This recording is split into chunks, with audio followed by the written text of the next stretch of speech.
예, 안녕하세요. 오늘은요, 지금 시간이 지금 새벽 3시를 향해 갑니다. 2시 43분으로 나와 있네요. 예, 지금 시간이 아니면은 제가 여러분들한테 이 강의를 넣어주기가 되게 힘들 것 같아요. 그래서 항상 업무를 마친 다음에 제가 집에 오면은 1시가 넘습니다. 예, 차 피곤해서 그냥 자버릴까 하다가도 그 경찰이 되겠다는 그 일념하에 예? 잠 못 이루는 수험생이 있다고 생각을 하고 있습니다. 그래서 모르게요. 어떤 분들은 그래요.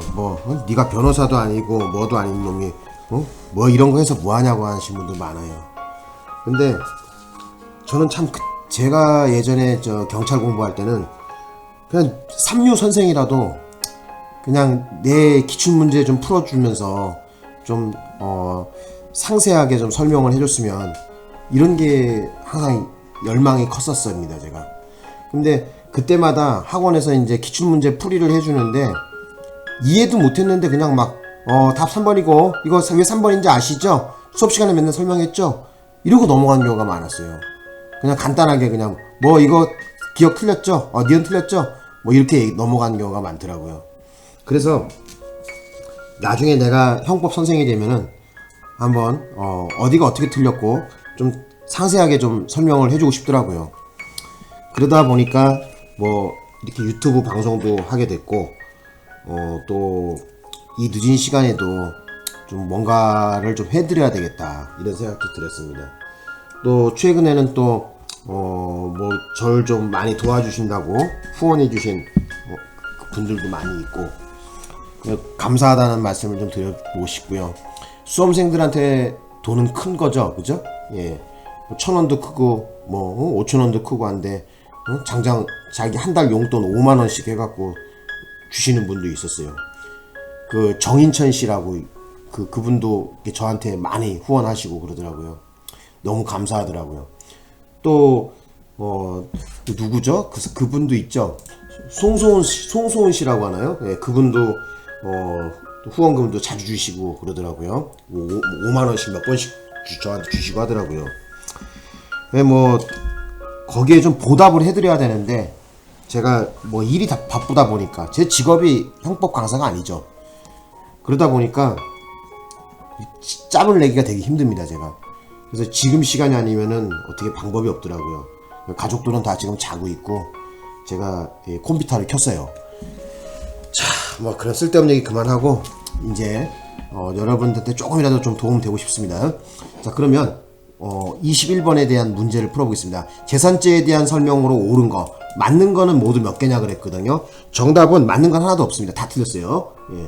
자, 그러면 1번서 기억번서부터 보겠습니다. 작물죄를 지은 사람이 본범과 배우자, 직계혈족, 동거친족, 자, 그 배우자 관계인 경우에는 그 형을 감경하거나 면제한다 나왔는데 요거 우리 법이 개정됐죠? 그죠? 자, 2025년 12월 31일 날 바로 친족상돌의 개정이 있었습니다.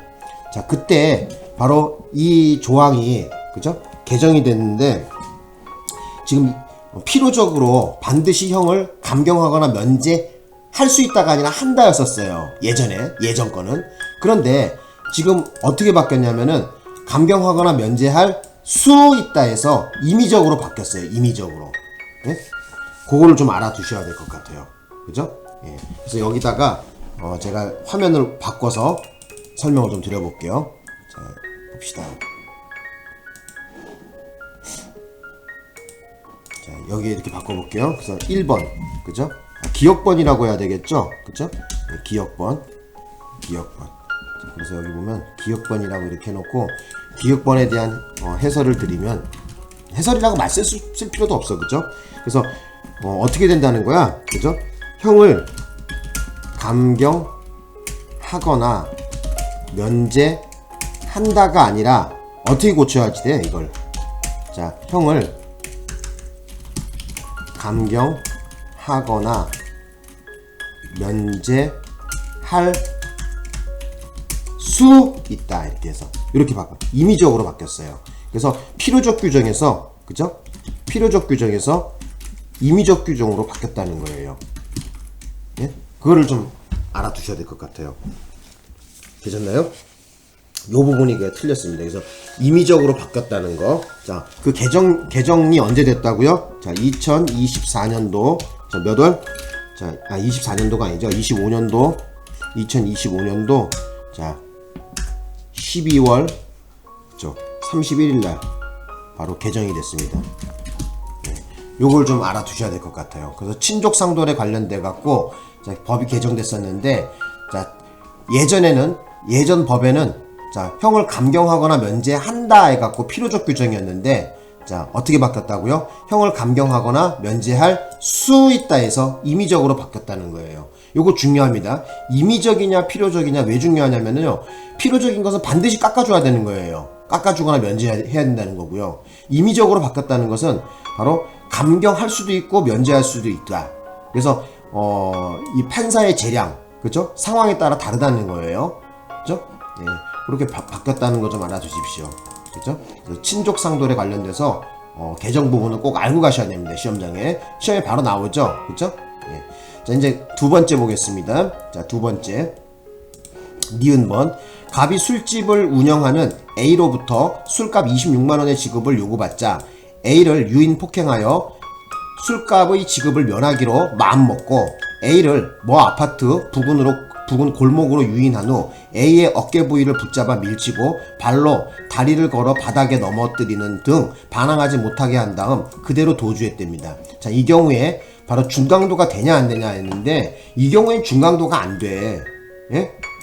왜 그러냐면은 중강도죄라는 것은, 그렇죠? 중강도죄라는 것은 바로 형법 335조에서 규정하고 있는데, 절도의 신분이 필요하거든요. 절도가 재물의 탈환에 항거하거나 체포를 면탈하거나 범죄의 흔적을 인멸할 목적으로 이랬단 말이에요. 그런 목적으로 뭐 해야 되는 거야? 폭행 협박을 해야 되는 거거든요. 그런데 지금 여기서 이 절도자의 신분을 요구한단 말이야. 중강도가 되려면. 근데 지금 보니까 뭐 물건 세빈 거는 없어. 물건 훔친 건 없단 말이에요. 단지 술값을 지급을 면한다는 얘기는 그 돈의 가치를 이익을 보겠다는 거야, 얘가. 술 처먹고. 그죠? 그래서, 이 절도라는 것은, 그죠? 재물죄란 말이에요. 그죠? 여기다가 제가 다시 한번 좀 적어 볼게요. 그래서, 요걸, 니은번이 틀렸는데, 어떻게 틀렸는지 그 얘기를 좀, 여기다 좀 적어 볼게요. 자, 니은번 봅시다. 그래서 이거는, 준강도에 대한 문제인데, 그죠? 중강도에 대한 문제인데, 중강도는 반드시 필요한 것이 있죠. 자, 뭐가 필요하다? 바로 신분범인데, 그 신분이 뭐가 필요해? 절도자라는 거죠. 절도자야지 돼. 절도한 놈이 아니면은 안 돼. 그래서 지금처럼 어떤 이익을 면하고자 하는 것은, 이익을 얻고자 하는 것은 해당 사항이 없습니다. 이익을 얻고자 하는, 술 처먹고 돈을 지급하지 않고 도망쳐서 이익을 얻고자 하는 사람은 해당 사항이 어쩐다? 없다는 걸 아셔야 돼요. 그걸 좀 알아두셔서. 그래서 절도는 재물죄란 말이야. 그죠? 그 다음에 또 중강도가 되려면은 또 절도의 기회가 필요하거든요. 그죠?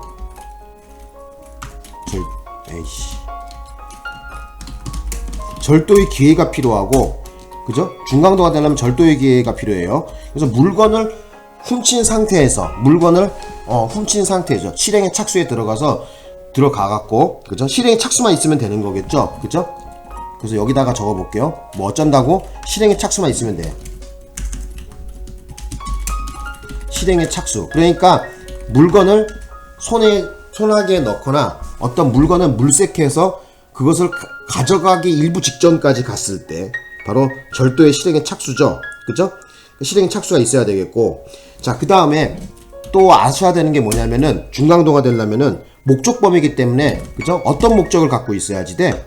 바로 체포면탈, 죄적인멸, 그 다음에 재물탈환을 항거하는 거잖아요. 그죠?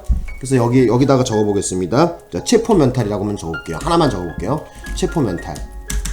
그죠? 체포면탈. 그리고 또 플러스 뭐가 필요한 거야? 폭행과 협박이 필요하죠? 그죠? 요렇게 했을 때 바로 절도가 준강도가 완성이 되는 거란 말이에요. 그죠? 그래서 지금 해당 사례 같은 경우에는 문제가 뭐냐면은 물건을 지금 가져간 게 아니란 말이야. 그죠? 술값 지급을 면하기로 이익을 보기로 한 거란 말이야. 그렇기 때문에 아직 이 사람은 절도한 건 아니란 말이야. 절도 335조에서 말하는 건 절도가 그랬단 말이에요. 절도가 재물탈환을 한 거 하거나 재물탈환 체포를 면탈하거나 뭐 이렇게 나왔단 말이야. 그래서 절도의 신분이 필요한데 그죠? 지금 이것은 절도가 아니라 술값의 지급을 면하기로 했으니까 이익을 보는 거라. 돈 낼 돈을 안 내고 도망가는 거니까 이익을 본 거란 말이야. 그래서 절도자가 아니야 지금 이 사람은. 예? 절도자가 아니라고. 그걸 아셔야 돼. 그렇기 때문에 중강도죄로 하려고 한다면은 절도자의 신분이 필요한데 절도한 것이 아니기 때문에 이 죄명을 갖고 올 수가 없는 거야. 되셨나요? 예. 그래서 여기 보시면은 중강도의 기수가 해당된다 했는데 중강도 자체가 되지가 않는 거죠. 그죠? 절도의 신분을 보유하지도 않았는데 뭔 놈의 절도가 중강도가 돼. 그러니까 절도하려고 하는 양반이 뭐를 해야 돼요? 바로 주관적 구성요건 요소인 바로 재물탈환을 항거하거나 체포 면탈하거나 범죄의 흔적을 인멸할 목적으로 폭행 협박을 해야 되는데 일단 출발 자체가 절도자가 아니란 말이야. 그죠? 술값의 지급을 면하기로 했다며. 이익을 보려는 놈 아니야. 그죠? 그렇기 때문에 절도자의 신분이 존재하지 않기 때문에 이 죄명이 될 수가 없는 것이죠. 그래서 니은번 틀렸다 이렇게 보셔야 돼. 오케이? 그래서 다시 한번 화면을 보시면은 제가 한번 보여드릴게. 자 이렇게 나왔다. 그래서 다시 한번 봐보세요. 중강도는 우리 형법 제 몇 조에서 규정하고 있다? 제 335조에서 규정하고 있어요. 그죠? 그래서 구속요건을 갖다가 좀 적어드리자면은 절도가 그죠? 재물탈환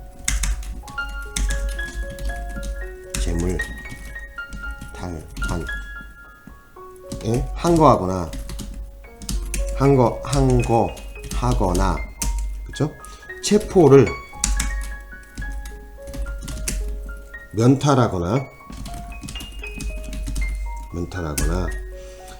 범죄의 흔적을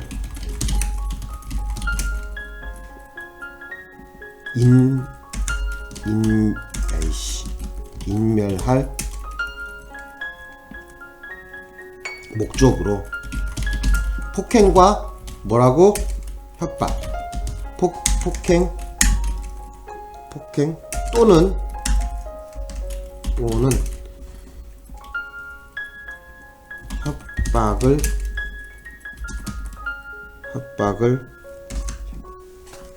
협박한 때는 이렇게 되네요. 협박한 때는 이렇게 규정하고 있어. 그래서 요게 구속 요건이야. 그래서 아셔야 되는 게 일단 중강도가 되려면은 제일 첫 번째 관문인 절도 신분을 갖고 있어야지 돼. 그러니까 내가 지금 여기다가 이렇게 적어놨잖아. 그래서 그죠? 자 다시 한번 볼까? 신분이 뭐가 필요해? 중강도가 되려면은 바로 절도자라는 신분을 가져야 돼요. 근데 아까 그 사례 같은 경우에는 그죠? 술값 지급을 면하려고 그래서 이익을 얻고자 하는 건 해당 사항이 없다고 여기 내가 적어놨잖아. 그죠? 그리고 중강도죄에서 또 알아두실 것은 절도의 기회에 해야지 돼요. 그죠? 물건에 훔치겠다고 그죠? 실행에 착수에 들어간 상태에서 시간적 장소적으로 어떤 근접한 어떤 타이밍이 있어야 된다는 거야. 예를 들어서 오늘 훔쳤는데 그죠? 다음날 가서 폭행 협박하면 이건 절도의 기회가 아니죠. 그죠? 그러니까 훔치는 기회에 바로 어떤 목적으로 체포 면탈의 목적으로 폭행과 협박을 가해야 돼요. 그래서 그 타이밍이 체포 면탈의 목적으로 폭행 협박하는 그 타이밍은 어쨌든 절도하고 시간적 장소적으로 어떤 접합성이 필요하다는 거야. 너무 시간적으로 이격이 필요하거나 장소적으로 이격이 필요한 건 안 돼. 그게 매우 중요합니다. 그죠? 어쨌든 절도의 실행에 착수에 들어간 인간이 체포면탈의 목적으로 폭행 협박을 하는 데 있어서 그 절도의 기회라는 그 타이밍을 여러분 잘 아셔야 됩니다. 요것도 시험에 잘 나옵니다. 그래서 버스 정류장 사건 그거 기억하시나요? 그래서 버스 정류장에서 이렇게 체포했는데 그래서 집까지 다시 데리고 왔단 말이야. 근데 거기서 다시 폭행 협박을 가한 거 그 사건 기억나시죠? 그죠? 네. 그 경우에는 어떻게 된 거야? 절도의 기회로 보지 않았죠. 그죠? 일단 알아두셔. 중요해. 자, 그 다음에 또 봅시다. 이제 디귿번인데, 자, 디귿번에 봅시다. 자, 디귿번. 업무상 배임죄에서 본인에게 재산상의 손해를 가한다 함은 총체적으로 보아 본인의 재산 상태에 손해를 가하는 경우를 말하고, 그렇죠? 이와 같은 법리가 타인의 사물을 처리하는 자 내지 제3자가 취득하는 재산상 이익에 대해서도 동일하게 적용한다 이랬어요. 하가 되는 것이 아니다가 아니라 동일하게 적용한다, 이렇게 판시 내용이죠. 판례 그 원문 그대로 제가 여기 출제된 거예요, 이거. 그래서 틀렸어, 그죠? 되셨나요? 동일하게 적용한답니다. 아니다가 요 말 들어가 틀린 거야. 자, 리을번에 보겠습니다. 문서가 자기 명의인 경우에는 타인 소유라 하더라도 문서 손괴죄의 객체가 될 수 없다 했는데, 이것도 틀린 말이죠, 그죠? 뭐 자기 명의건 남의 명의든 상관없어. 어쨌든 남의 문서를 갖다가 찢어버리면 어떻게 되는 거야? 바로 문서 손괴죄가 되는 것이죠, 그죠? 남의 문서도 남의 문서인 경우에는 어쨌든 소유가 남의 문서는 안 되는 거야. 찢으면 안 돼, 그죠? 예를 들어 갖고 뭐 차용증 같은 거 뭐 이렇게 써줬단 말이야. 근데 그거 소유를 상대 소유 거란 말이야, 그 종이가, 그죠? 그 문서가. 근데 갖고 와봐, 잠깐 너 서류 갖고 와봐 하더니 확 찢어버리면서 넌 내가 너한테 돈 갚을 거 없어 하면서 찢어버리는 경우. 자, 이 경우에 어떻게 되는 거야? 명의인이 누가 됐든 상관없어요. 그 종이를 소유하고 있는, 문서를 소유하고 있는 그 사람의 문서를 손괴했기 때문에 문서 손괴죄가 되는 것이죠, 그죠? 그래서 틀렸어, 이것도, 리을도. 그래서 맞는 거는 어떻게 돼요? 하나도 없습니다. 답은 1번 빵개 이렇게 됩니다. 자, 뭐 여기까지 하면 되나요? 그래서 오늘 수업은 여기까지 해보려고 하는데, 그죠? 뭐 어려운 거 없죠, 그죠? 예, 어려운 거 없어요. 예. 그래서 다시 한번 강조하겠는데, 자, 어쨌든 요거 니은번 여러분들이 아마 많이 갈등을 겪었을 거예요, 시험장에서, 그죠?